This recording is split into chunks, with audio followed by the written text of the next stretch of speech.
Please welcome the Global Chief Investment Officer at WisdomTree, Jeremy Schwartz.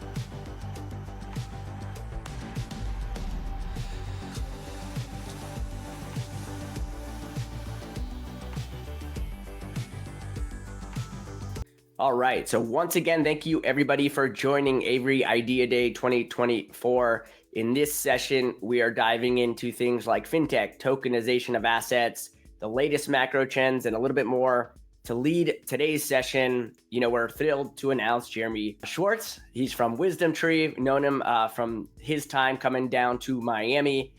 He is currently the Global Chief Investment Officer since 2021. He's focused on things like quantitative active strategies, equity indices, multi-asset models, and more. He was the head research assistant for Jeremy Siegel. Everybody knows him. He also has a book, Stocks for the Long Run, so good to check that out. Last but not least, he is a graduate of, the Wharton School, but also he is the host of Behind the Markets for their Series XM, broadcast. We're happy to have you here, Jeremy, and having you with us today to talk about some of the things we discussed earlier. Sean, it's great to be reconnected and good to see you again. And thanks so much for having us. Yeah, how you doing? So let's start with the very first thing around fintech, WisdomTree, tokenization. I think all of that is, somewhat combined. We were just talking a little bit ago about how the early days of WisdomTree was really around, an early leader in ETFs. And now ETFs is pretty much mainstream, and now everyone's talking about other forms of ETFs and, going from passive to active. I remember back in the days, in our coming into Brickell, when you were giving, some of your speeches, it was really around, emerging market, local currency, or things like that, where, you're really pioneering interesting ways of using ETFs. I know you have a lot more to share about what you guys are doing at WisdomTree. You've been a pioneer, a leader yourself at WisdomTree. So first, tell us a little bit about what you guys are doing. Yeah, so today, WisdomTree, it's interesting. This is our 20-year anniversary this month of raising capital in November of 2004. Jonathan Steinberg, our CEO, got a group of investors, Michael Steinhardt, Jeremy Siegel, my mentor for the last 20 plus years, and then Jim Robinson from American Express. They funded it in November of 2004. It took us another 2 years to launch our first 20 funds. Just as people were talking about how hard it was to launch the Bitcoin ETF, we were the first firm to do self-indexing back, and it's, where we would create an index like MSCI or S&P or Russell, and we wanted to launch our own funds against it. The SEC never heard of that. It took us 2 years to get through that. We launched our first 20 funds in 2006. Today, we're up to globally about 110 billion between the US and Europe, 80 billion in the US, 30 in Europe. Sort of global provider from equities to bonds to commodities. Also, it's really a multifaceted platform. And our CEO has been pressuring. We have a strategy team, and he was asking the team, is there anything that could do to ETFs? What ETFs did to mutual funds? Sort of thinking about being disrupting. Can we disrupt ourselves in a way that it's hard as when you have a big established business, how do you cannibalize, or how do you keep disrupting yourself? And so we were asking that question.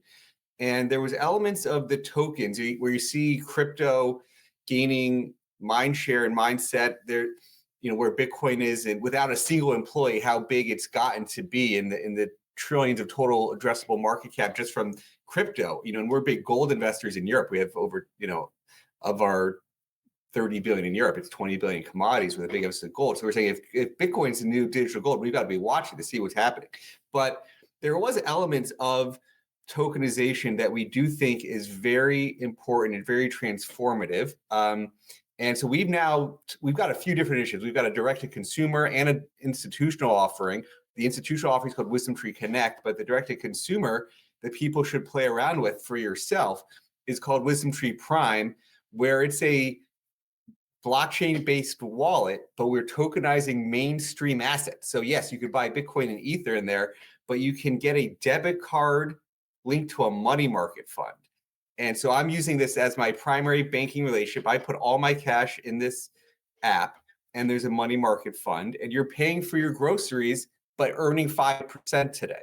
So what banks pay everybody 5% today? Very few. Sure.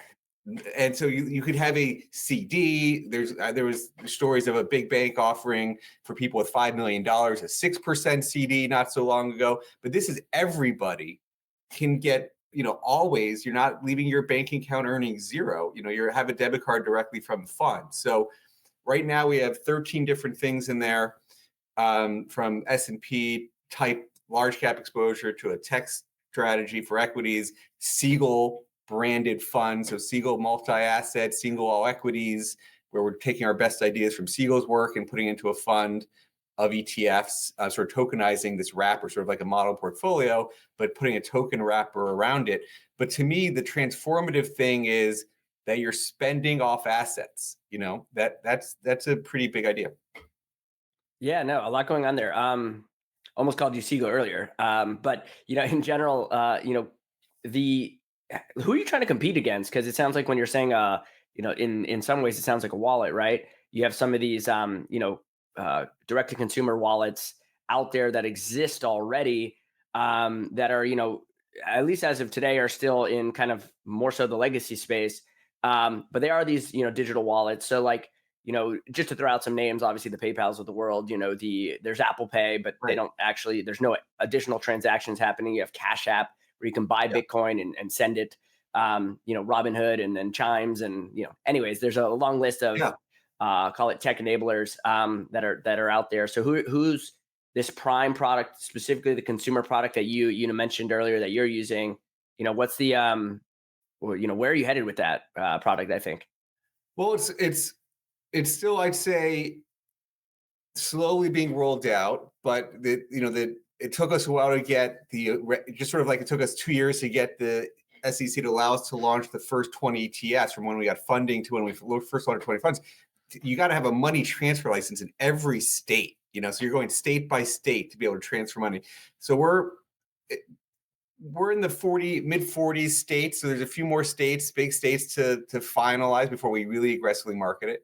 But we're making progress. There will be more peer-to-peer transfers. That is part of the vision, that you and I can send money back and forth to each other, and we could send the tokenized funds back and forth to each other, where you get the money market funds. So we are going after that. But even you think about PayPal and Venmo, you're just earning cash. They're not really, sure. You could buy Bitcoin either, but they're not giving. The way they make their money is you give them the money and then they go buy the treasuries and they earn the 5% spread. This is putting the power back in your hands to say, hey, we're going to give you you put cash in there, put it in the money market fund, connect it there all the time. You shouldn't have quote unquote dumb cash sitting there, not earning anything. Don't let the banks earn your spread.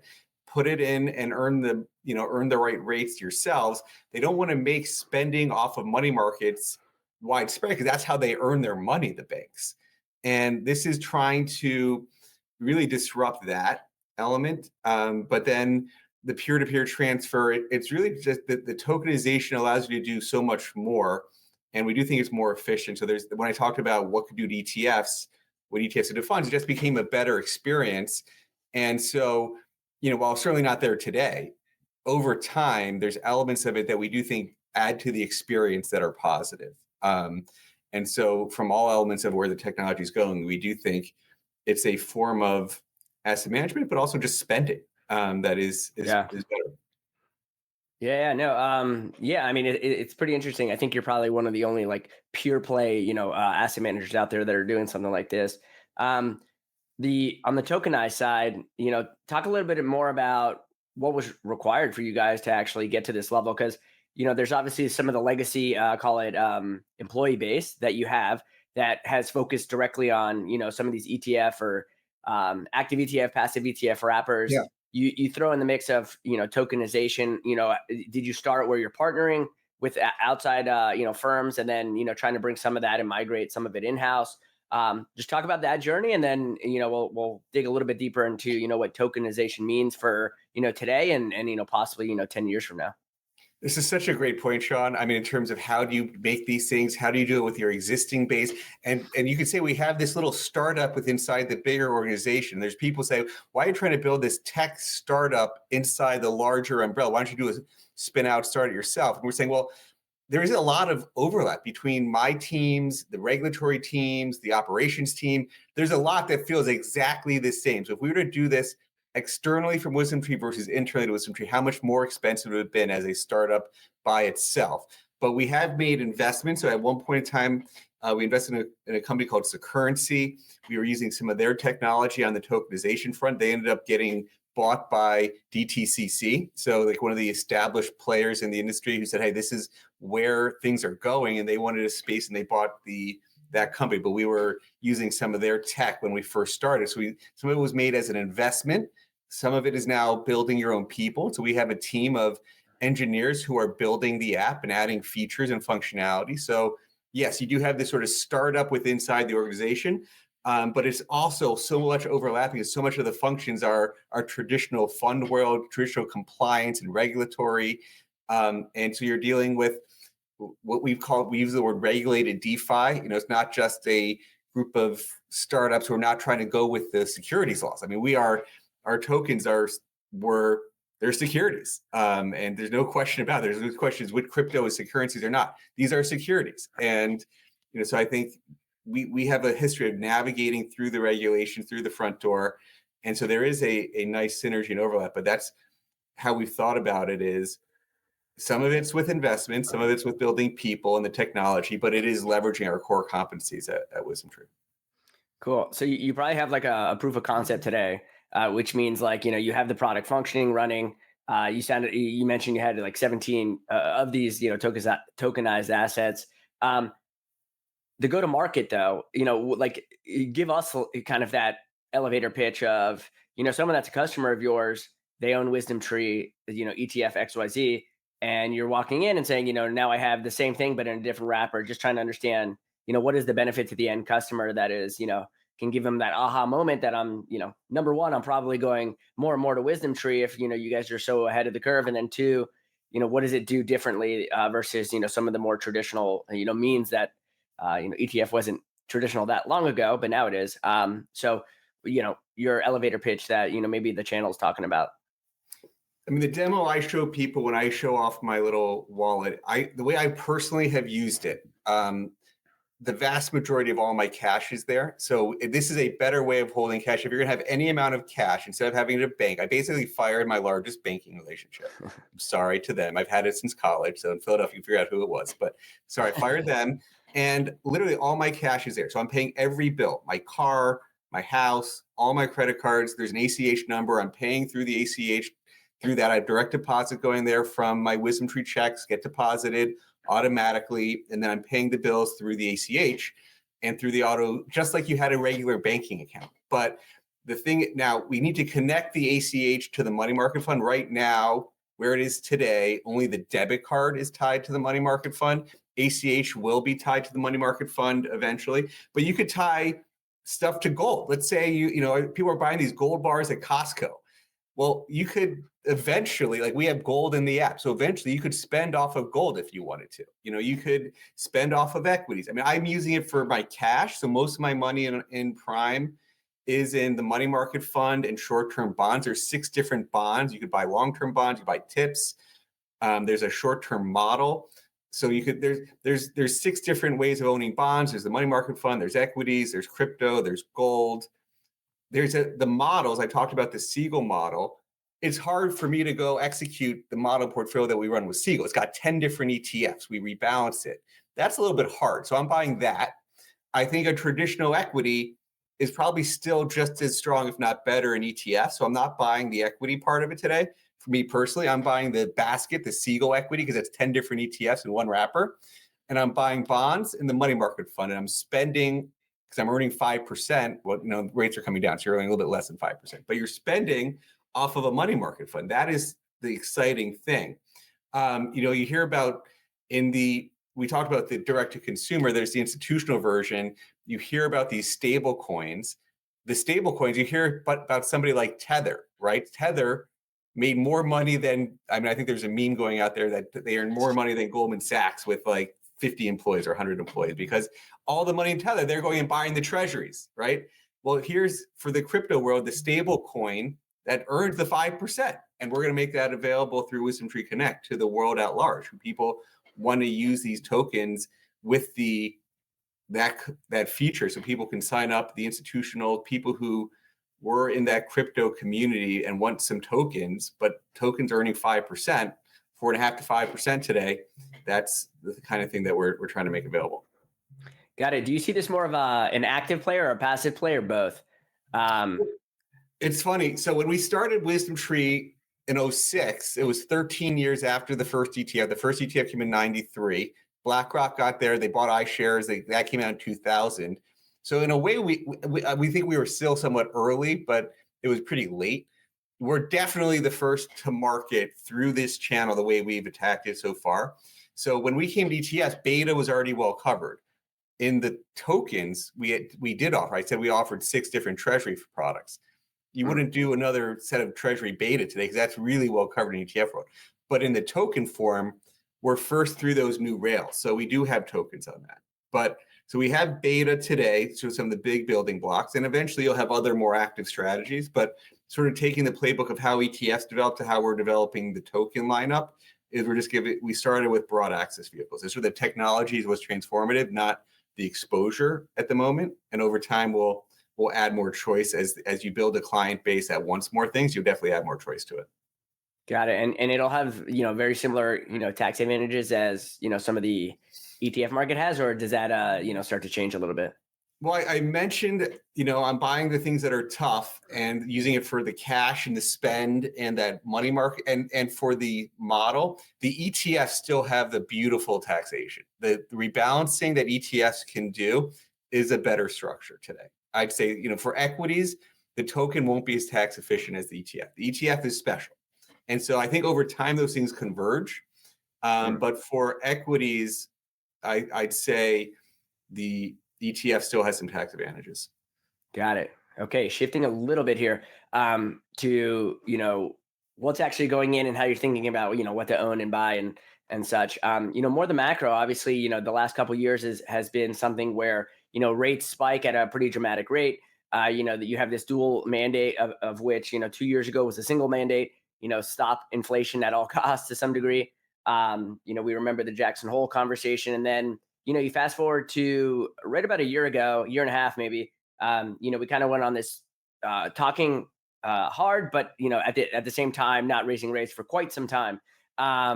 And, speed that up to here in the last couple of months and quarters, you're now at a point where the other side of the mandate has come into question, both from the markets and from the Fed. And we're sitting here in an economy that is, good enough, I think, for the sake of, market conditions. Valuations, margins are all, pretty elevated. We can slice and dice, small cap versus mid caps versus large caps. What's in large caps, what's in small caps, and what's working and what's not. But in general, what's your generalized view, today? And then, again, I don't like to make 12-month predictions. It's very difficult, but at the same time, with the kind of your own, insights and vision over the next, 12, 18, 24 months.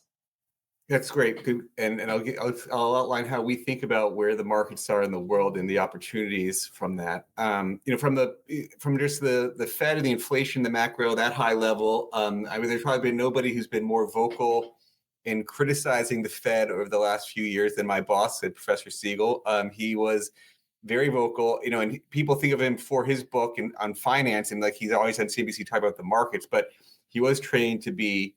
His PhD is in monetary economics, so he has some background from MIT in being the monetary policy commentator that he is. And he had saw the inflationary problem as early as May of 2020. So right after the pandemic, with all the huge burst of pandemic relief measures and the money supply exploded higher, the Fed sort of lost sight of the money supply. And anytime they asked them, like, was there any relation between money and inflation? They forgot that was sort of a central identity, that when you have a huge burst in money that you're going to get inflation. Now, there was a time the money supply was declining. Like last year, the money supply was declining. That's a problem. And now we would have thought it would be a bigger, that might have been signs of recession, and we were able to avoid that. It's actually growing again, which is a sign, hey, maybe the Fed's not quite as restrictive as they say they are. They say neutral is 2.9. We've been saying their neutral might be 3.5 to 4%. We would like them to be there immediately. So we wouldn't be doing this slow and deliberate, hey, we're going to eventually get to 4%. We get to 4% quickly. That was part of where Siegel was making in August when people thought he was freaking out. And he was just saying, hey, you're past your measures of unemployment, inflation's coming down, be it neutral. Neutral's 3.5 to 4%. Don't delay. Now they did the 50 supersized rate cut to start. That was positive. It's still slower than we would like them to go, but they're, people say, should you give him a lot of credit for landing the plane? Well, they created the inflation in the first place. He really created part of the problem. He didn't tighten as quickly as he should have. He was saying inflation was transitory, but it's coming down.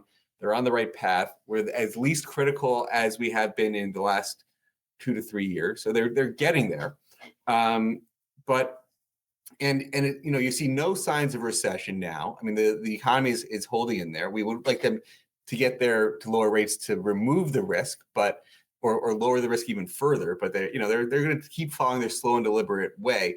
For the markets, the S&P, the way we look at things, 23 times forward earnings, that's a below 5% earnings yield, called 4.5 to 5 earnings yield.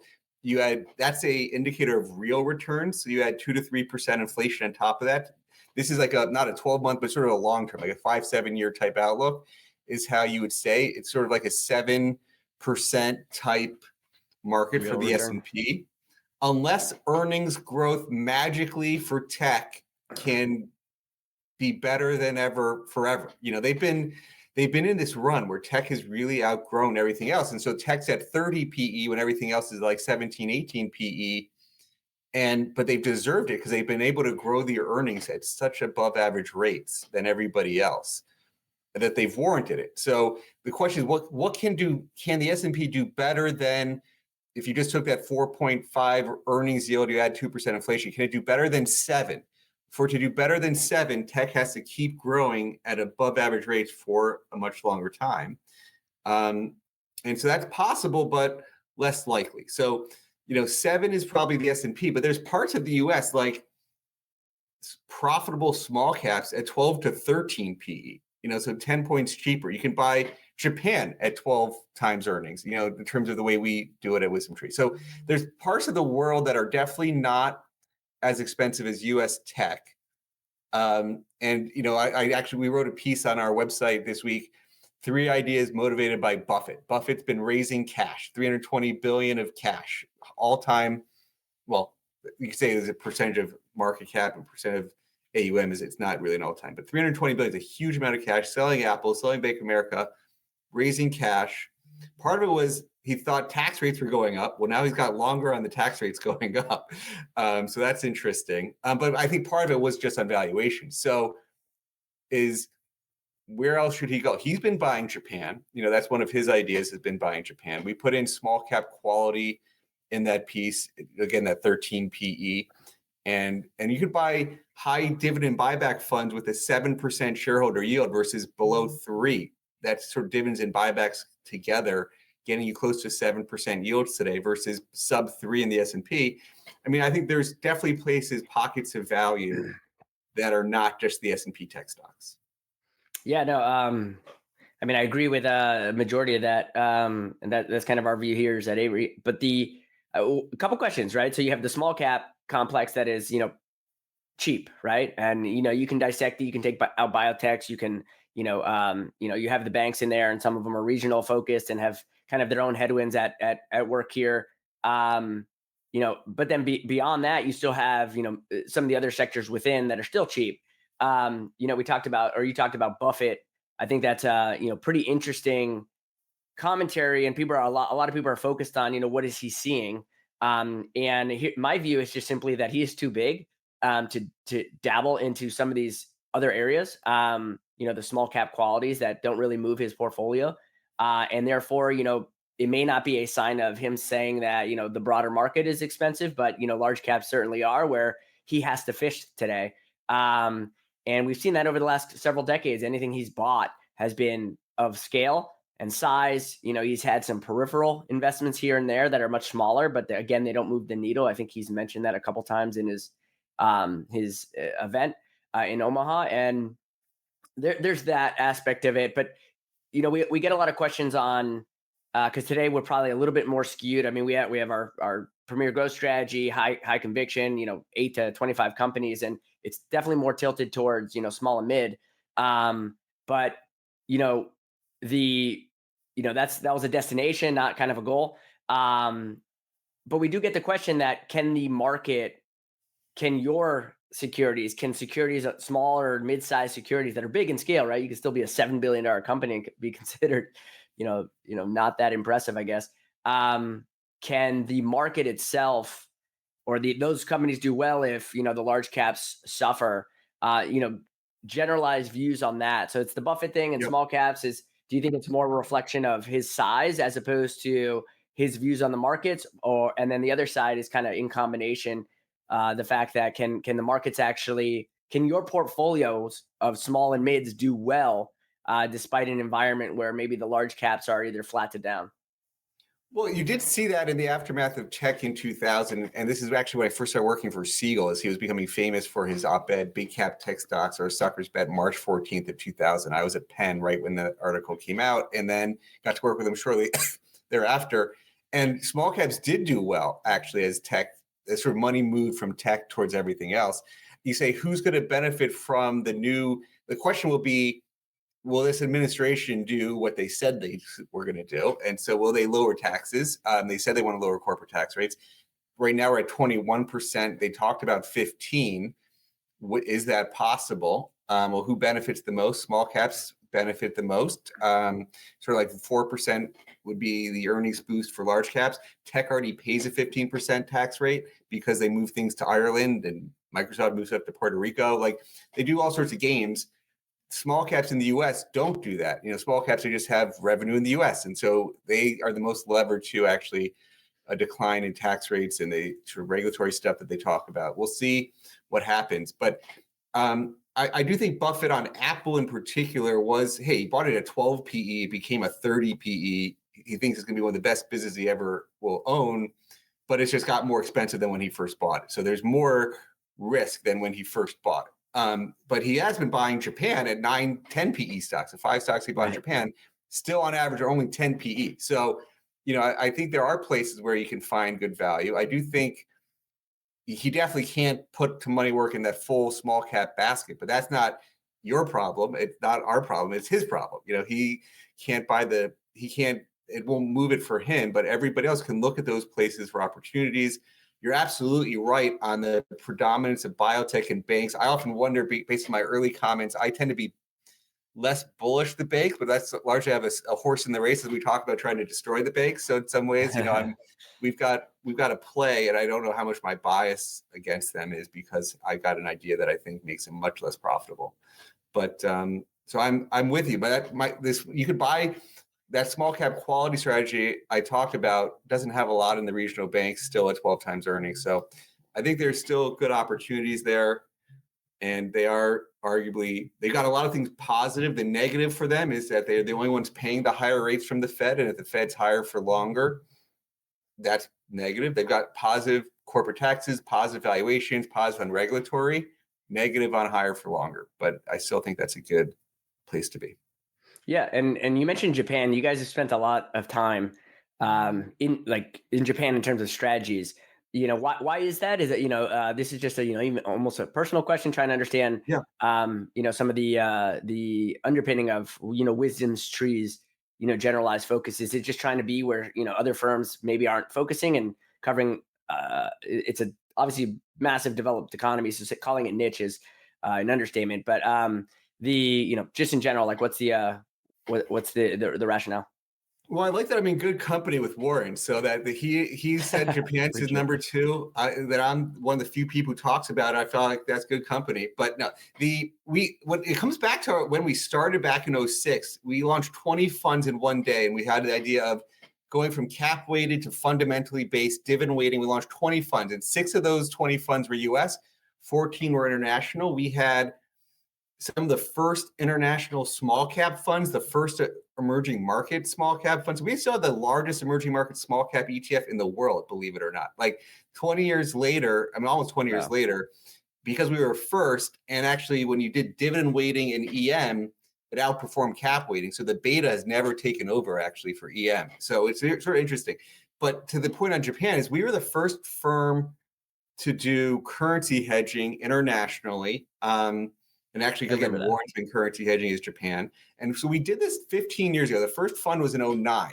And I remember I live in Philly. I was commuting to New York. I was taking the CFA, reading the CFA textbooks, and we talked about currency hedges. Like, why hasn't anybody done this for ETFs? And really, we were the first firm to do it. And at the time, the euro was getting toward, when I first started working on it, the euro was like 140, 150, 160. And I said, hey, the euro might not go up forever. The euro might actually go down. And hey, these actually might make the stocks more attractive if the euro went down. Because what happens to the US earnings when the dollar's going up? When the dollar's going up, our earnings go down. Like when you have Apple and Coke and Pepsi, that's a headwind. They report their earnings. The dollar going up is a headwind to their earnings. And Bunch so of constant currency reporting going on there when they do that. yes. So I think most people do this entirely backwards. And I'm happy that I'm like one of the 5 people who cares about it, the only one who talks about it. But I think most people do currency backwards when they come to international. And so that there's like 3 ETF firms who do it. I was the first, but nobody really has the passion. So I think it's an opportunity. I think most people do it backwards. And you got to have this, our original funder, Michael Steiner, talked about, you have to have a variant perception. You have to have something that you believe that's different than the market and is right. Not just that it's variant, but that it's right. And I do believe we're right on this take, that most people do this backwards. And so it's a opportunity. Awesome. I'm getting notes here that we're running into the next session. So I'm going to stop there, but I appreciate, some of the time today. I wanted to give you 1 second for people to, find, anything you're doing. Obviously you have, the Sirius XM channel. You obviously are doing great things at WisdomTree. Number one, obviously congrats. I've, got to see you a decade ago, and now you're, have continued to progress. The firm's very large and you're doing pretty interesting stuff with tokenization. So hopefully that is, a wild success. But finding more information about everything you're doing, either personally or business, where can they find some stuff? Yeah, so I try to engage on Twitter, X, Jeremy D. Schwartz. If you can find me there, I've made good contacts, friends. That's how we got reconnected there. I do try to use it. Maybe too much, but as a platform, it's definitely useful. So you can find me personally there, LinkedIn as well, but I do post a lot more on Twitter. And then I'd say, so the show Behind the Markets, you can do it on podcast every week. It starts off with Siegel, first 10 minutes, and then we have sort of roundtables or guests. And it's been a fun thing. We've been doing that for a decade. And then WisdomTree.com, we've got a lot of great reports and blogs and dashboards, a lot of interesting tools that you can follow along. And so find us there as well. Awesome. Jeremy Schwartz, Global CIO of WisdomTree. Appreciate you coming on today and joining our session.